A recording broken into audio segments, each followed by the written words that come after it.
Hello and welcome back to Tech Talk. I'm Graham Hughes. Today we're going to be talking about something that I truly love, and that is digital cameras. And specifically, we're going to talk about the most overlooked feature, the most important consideration I think people need to think about when they buy a new digital camera, which is also the consideration I think people think about the least.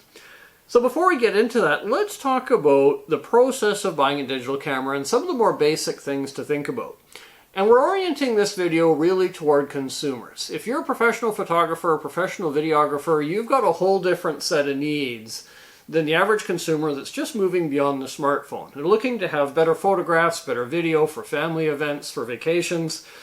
Their needs are a little bit unique. So for the average consumer, when you're shopping for a camera, it's true, it's important to go online and to look at reviews, to look at specifications. And you have to look at those things in light of what you're going to use the camera for. For instance, if you're like myself, I do more video than I do photography.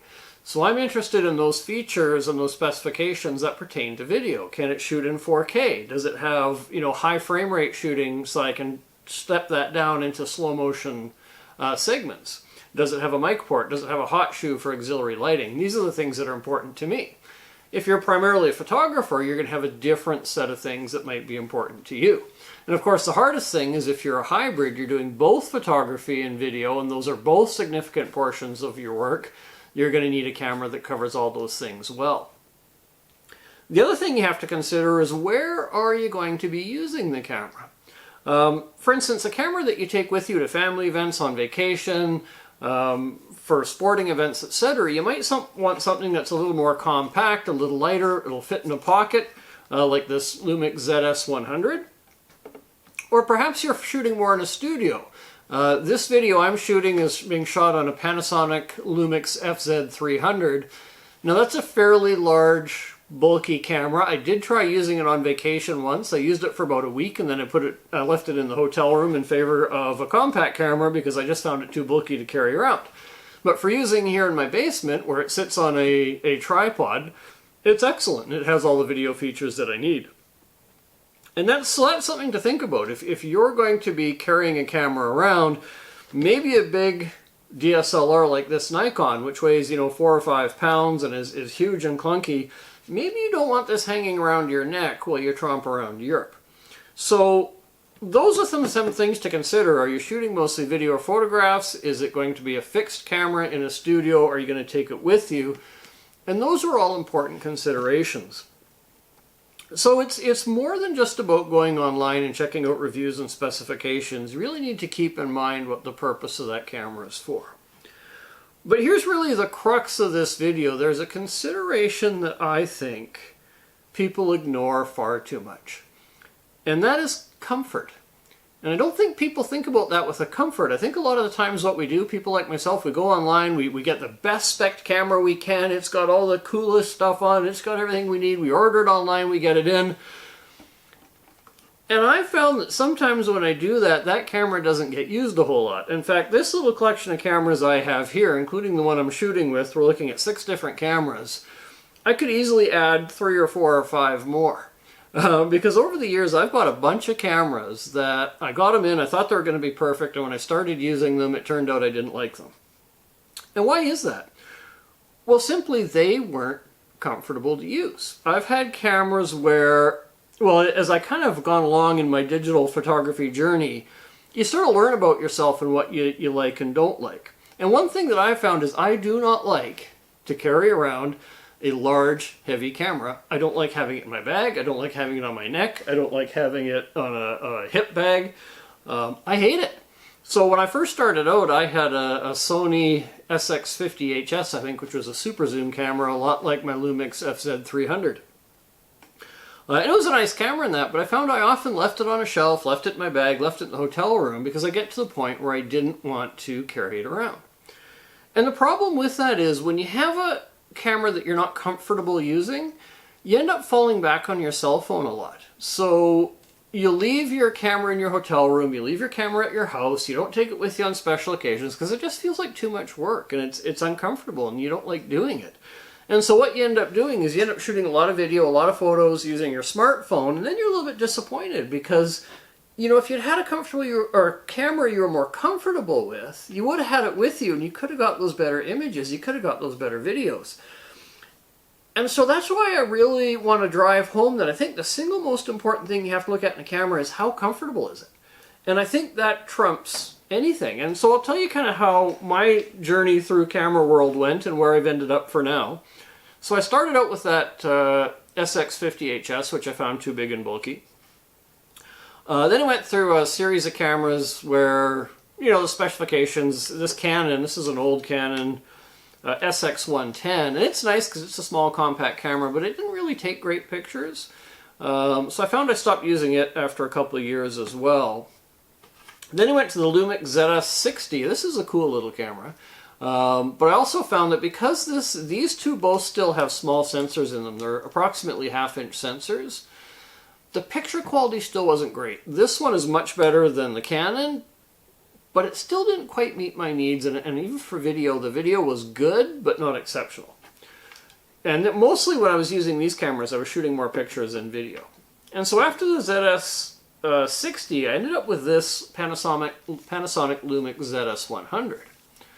The nice thing about this camera is it's still small, it's still light, but it has a 1-inch sensor. So these are half-inch sensor cameras. This is a 1-inch sensor. That means the sensor is 4 times the size of what these two are. And I can tell you that makes a huge difference in the quality of your photographs in particular, but also your video to a lesser degree. I loved this camera. For taking pictures, this thing's amazing. It's small, it's got a 10 times optical zoom built in. It fits in your pocket, doesn't weigh anything. I loved it. But as I started moving toward video, I started finding this didn't meet my needs so much. It doesn't have some of the features I would like. It's got a fixed screen in the back, which is harder when you're shooting video. And the aperture settings on this camera, you can't get the aperture down tight enough on a bright day to maintain a 180-degree shutter. So 180-degree shutter when you're shooting video, if I'm shooting at 30 frames a second, my shutter speed should be 1/60th of a second. And on this camera on a sunny day, that was too bright, so I'd have to raise my shutter speed, which gives you jerky video, which I didn't like. So where have I ended up today? Well, it's funny, because I bought a camera that I would normally never have bought, and that is this camera here, the Canon EOS M200. And the reason I wouldn't normally buy this camera is because it's missing some things I would have liked. It doesn't have a hot shoe, and it doesn't have a mic port. But I'll tell you why I did get this is because, well, it was kind of a fluke, really. I bought it off of eBay. I bought it used. And it was very, very cheap. I paid about half of what I would have paid new, and it's pretty much a brand new camera. When I got it, there was no finger marks, no dirt, no scratches, no nothing. It had only taken about 600 or 700 pictures. I got a really good deal, and it's 325 Canadian, including the lens and all the accessories that would have come with originally. And I bought it on a flyer. The price was so good, I just thought, you know what, I really don't want to turn this down. If it doesn't work out, I can always sell it for 300 bucks anyway. I'm not really owed anything. But once I started using it, I fell in love with this thing. And I know for a lot of you guys, you're going to say an EOS M200, that's like bottom of the EOS M range. It's not a high-spec camera. Why on earth is that your favorite? Well, I'll tell you, first of all, this is a very small, very light, interchangeable lens mirrorless camera. And in fact, the weight on this, even though it's got a much bigger sensor, much better lens, this camera here doesn't weigh substantially more than this camera. And in fact, even size-wise, it's not a whole lot different outside of the extension for the lens. So it's a beautiful, small, and compact camera.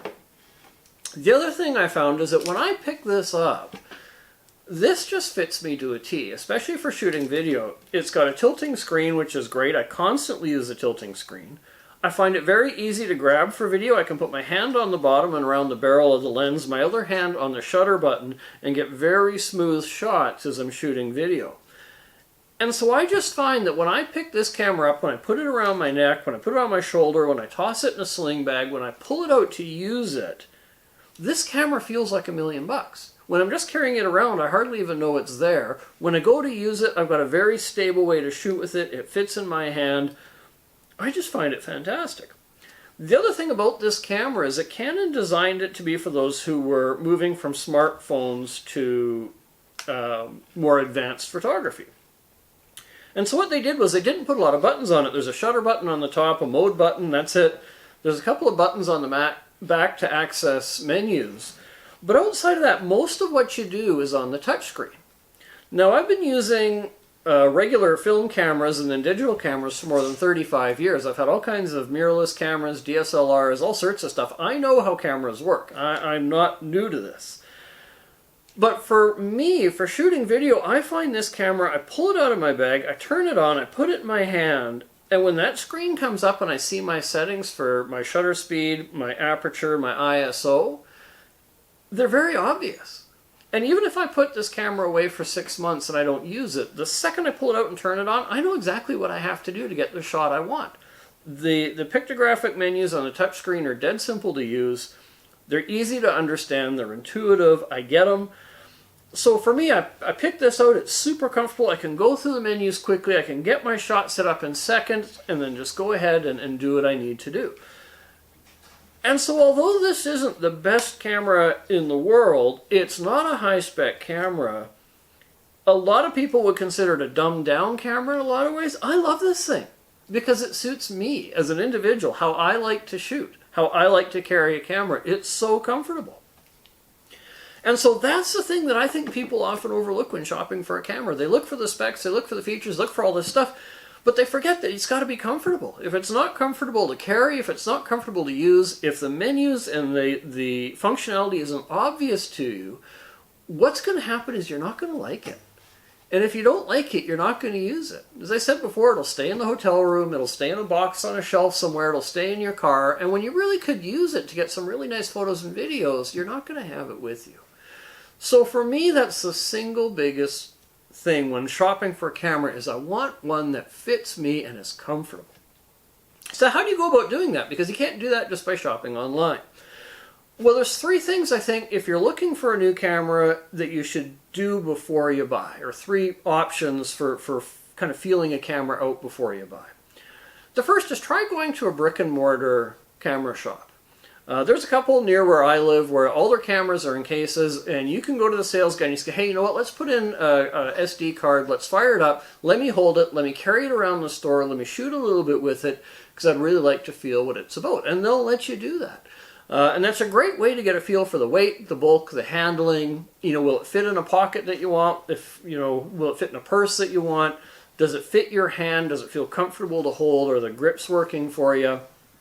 Then go through the menus and try those out. Can you quickly set the ISO? Can you set the shutter speed? Can you set the aperture? Or maybe you're a kind of photographer, you don't want to do any of those things and you just want a really good automatic mode. So does it have a good automatic mode? So that's one way that you can go about testing the comfort of a camera before you buy it. The second way is through camera rentals. Now, a lot of places will rent cameras. Often they're higher end cameras. It can be hard to rent something like this, and I'll admit I haven't done a lot of rentals myself. I know they're available, but if you can rent a model that you're interested in, that would be a great thing to do as well. Take a weekend out, take it around town, do some shooting with it, find out how it feels. If those things aren't an option, the last thing you can do is do what I did and go on eBay or another service and think about buying a used camera. Because I'll tell you something about cameras. That sometimes people forget. Cameras are a lot like exercise equipment. People buy them, they get all excited, I'm going to get this great camera, I'm going to be the next Ansel Adams, they have all these great visions for how they're going to use the camera, and then they find after a year and a half, the camera's sitting in a drawer, they weren't as into it as they thought, it doesn't get used as much as they thought, and so they sell it on eBay. Like I said, this one was hardly used. I bought this for half the price of new, $325 Canadian, and it is basically a brand new camera. This thing has hardly been touched.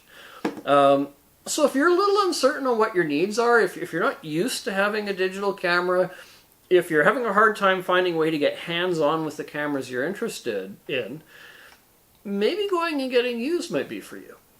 Try out a couple of things. Do you want that big heavy DSLR? Do you like using a camera like this and the high quality pictures that you get? Or do you find maybe you'd be better off with something like this? Because what you can do is you can go onto eBay, buy yourself a camera for $300-400, whatever it is. You can use it for a few months, see how you like it. If you decide to move on to something else, you'll probably end up being able to sell it for about what you paid. So you're not out all kinds of money. So that's not a bad way to kind of get your feet wet with a bunch of different cameras, decide what it is that you like, before you really invest the big bucks. Because let's face it, if you're buying a higher end camera, like this EOS M200 is a fairly, bare bones model. It's the lower end of the range. But if you get a mirrorless camera with more features, that's more robust, it's easy to spend $1,000, $1,200, $1,500, $2,000 on something like this. So you don't want to spend that kind of money only to find out it's not really what you like. So trying a couple of different used cameras, even inexpensive ones, that may not be ones you really want, but if you bought like an inexpensive ZS60 off eBay, it'll give you a chance to sort of feel out what a good quality compact camera is like. And what you may learn is that you love compact cameras. So then your next camera, you can go out and buy a new one that's got more features. Or you may decide, no, this doesn't do it for me. The picture quality isn't going to be good enough. I'd rather have interchangeable lenses. I find it too small in my hand. It's a great way to experiment. So buying used is something to think about. So really, those are your options. I can't drive this point home enough. Before you buy your next digital camera, try it out hands-on. Make sure it's a comfortable fit. When you go to your drawer to pull this thing out and use it, you want to be like, oh, I'm just thrilled that I have a chance to use this device again. You don't want to be pulling it out going, I got to lug this stupid camera around with me. You don't want to have that feeling because it'll really wreck your ownership experience. So in order to get that, try it out at a brick and mortar store, try a rental, consider buying used to get your feet wet and try out different cameras that you like. But one way or another, learn what kind of camera you love and stick with those cameras, the ones that you really want to use. I hope you found that helpful. Again, I'm Graham Hughes. This is Tech Talk. I'll look forward to seeing you on the next video.